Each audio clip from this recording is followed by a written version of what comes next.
I to były doprawdy dla mnie najważniejsze dni, jedne z najważniejszych dni w moim życiu doprawdy. Także tam to był początek też mojego interesów, które zacząłem wykonywać tutaj w Polsce wtedy. Widzieliśmy taki obrazek, zdjęcia, kiedy ten mur upadł w Berlinie. I na tym murze siedziała grupa młodych ludzi, może 50, może nawet 100. Młodzi ludzie, młode kobiety, bez wyjątku wszyscy ubrani w dżinsach. I wtedy ja powiedziałem, patrz, mundur wolności.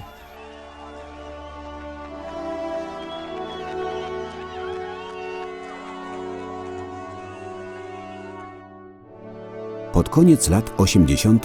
w całym bloku socjalistycznym narastał kryzys i niezadowolenie społeczne.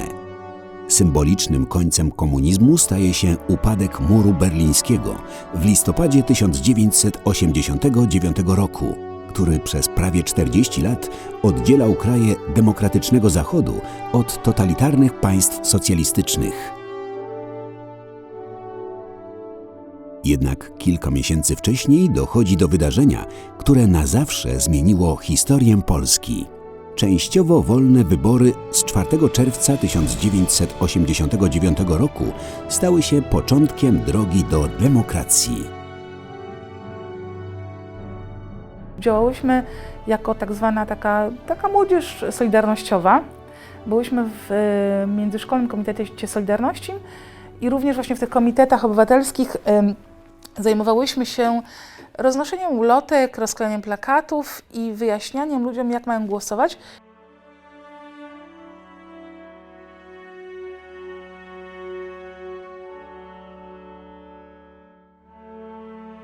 Byliśmy my, czyli ta Solidarność, która wtedy się niby jeszcze jawiła jako jedność. Niby, bo już było wiadomo, że nie, że jest prawica i lewica wewnątrz tych środowisk, że się ze sobą kłócą i tak dalej. Myśmy też się kłócili z naszymi kolegami w szkole, bo nas wyzywali od Żydów, więc Żydzi są lewicą, a oni są prawicą, no i takie różne. Ale tak czy siak i ta prawica, i ta lewica, i ci Żydzi, to znaczy my, rozklejaliśmy te same plakaty i tłumaczyliśmy różnym babciom i ludziom przed komitetem wyborczym, coś co jest dzisiaj nielegalne, nie można prowadzić agitacji wyborczej w dzień przed wyborami, a my w dniu wyborów wręcz prowadziliśmy agitację wyborczą, tłumacząc ludziom, mieliśmy taki stoliczek, że właśnie teraz trzeba tak głosować, a inaczej, że to tu się zakreśla, a tam się nie zakreśla, bo inaczej będzie na tych komuchów.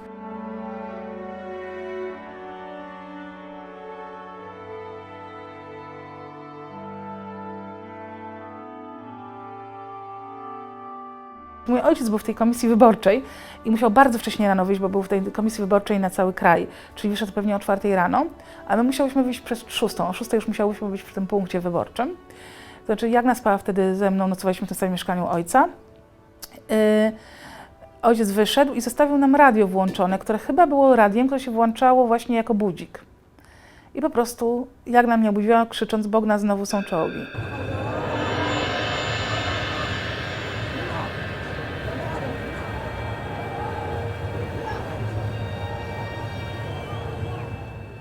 Koniec. Czołgi. Ponieważ usłyszeliśmy, to było rzeczywiście o godzinie tam pewnie 5 czy 5:30, były wiadomości i dźwięk radia z placu Tiananmen. Strzały i czołgi. Jagna była przekonana, że po prostu nie udało się dokonać tych wyborów, że to jest ten dramatyczny moment historyczny, kiedy po prostu znowu władza egzekwuje władzę siłą i nie będzie tych wyborów. I mówię, nie no, co ty, niemożliwe.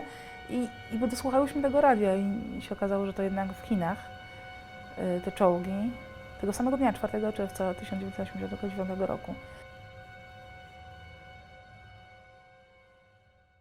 Zginęło wtedy bardzo dużo młodych Chińczyków na placu Tiananmen, którzy właśnie też walczyli o wolny kraj. Nie pamiętam, czy już od tamtego czasu kiedykolwiek był jakikolwiek tak wielki zryw polityczny w Chinach. To był jakiś masowy mord, jakaś masakra w ogóle. Ale my mieliśmy nasz najlepszy dzień. Wspaniałe plakaty i prawdziwe szczęście i naprawdę poczucie, że się cały świat zmienił. No i właściwie ten Zachód przyjechał do nas.